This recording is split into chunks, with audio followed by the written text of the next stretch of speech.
Salut tout le monde, on se retrouve pour les sorties cinéma du mois de mai 2023.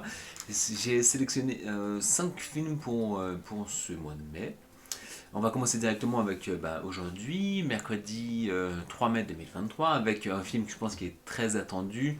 Je crois que c'est le 33e, un truc comme ça. Film du MCU, Les Gardiens de la Galaxie 3. Toujours réalisé par James Gunn, avec les mêmes acteurs, hein, Chris Pratt, Zoé Saldana. Apparemment, ce sera vraiment le dernier de la saga, enfin de cette trilogie, et en tout cas, c'est le dernier de James Gunn. Voilà, donc tout le monde connaît le MCU, j'ai pas besoin de présenter, je pense, le MCU.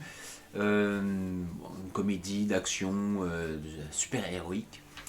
C'est vrai que j'ai beaucoup aimé le 1, beaucoup moins le 2. On verra ce que va donner le 3. Ensuite, le 17 mai, on a Fast and Furious 10, le 10e épisode. J'ai l'impression qu'une fois tous les 4 mois dans ces vidéos du mois, je parle d'un Fast and Furious. Il sera directement en lien avec Fast and Furious 5, qui est sorti en 2011. Parce qu'en gros, ils vont affronter donc, le fils du méchant dans le 5, en gros, quoi. Voilà. Bon, je présente pas aussi pareil en Fast and Furious. Si vous connaissez la licence, c'est le 10e, donc j'imagine que c'est à peu près la même recette.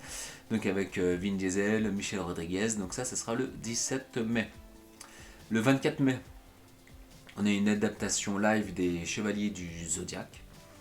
Alors c'est vrai que généralement les mangas adaptés en film, bon, tout ce qui est dessin animé, manga, etc., adapté en film, jeux vidéo adapté en film, ça peut être moyen. Donc là, je sais pas du tout ce que ça va donner. C'est une origin story, en gros, sur comment ils sont devenus les chevaliers du Zodiaque.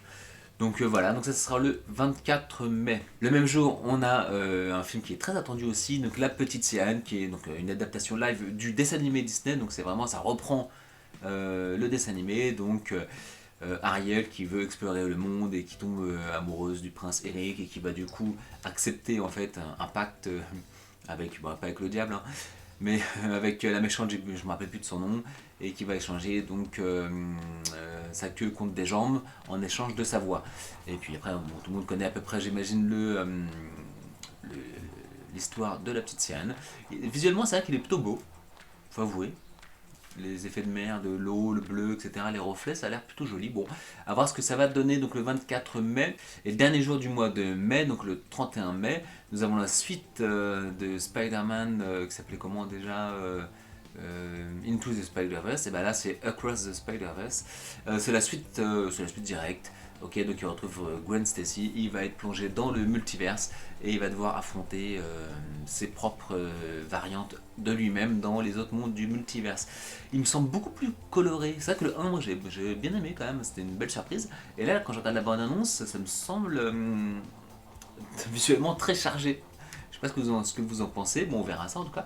Donc la suite, 5 ans plus tard, enfin 4 ans et demi plus tard quand même, il était sorti fin 2018 il me semble le premier épisode. Voilà donc un bon mois avec 5 on va dire gros films.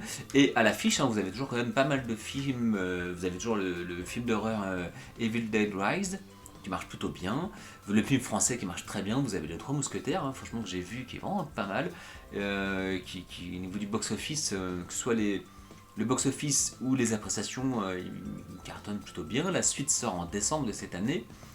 On a toujours Donjons et Dragons, que j'ai toujours pas vu, mais qui, pareil, les retours sont plutôt bons.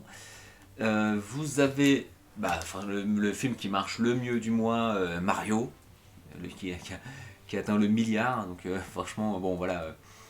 Je crois que c'est le film qui a le mieux marché, je crois, depuis le début d'année, il me semble 2023. Et vous avez également Scream 6 qui est toujours à l'affiche, qui est sympa. C'est pas le meilleur, mais qui est plutôt sympa. Donc voilà, entre les films du mois d'avril et ceux du mois de mai, je pense qu'il y a pas mal de raisons d'aller au cinéma. Allez, je vous dis à bientôt.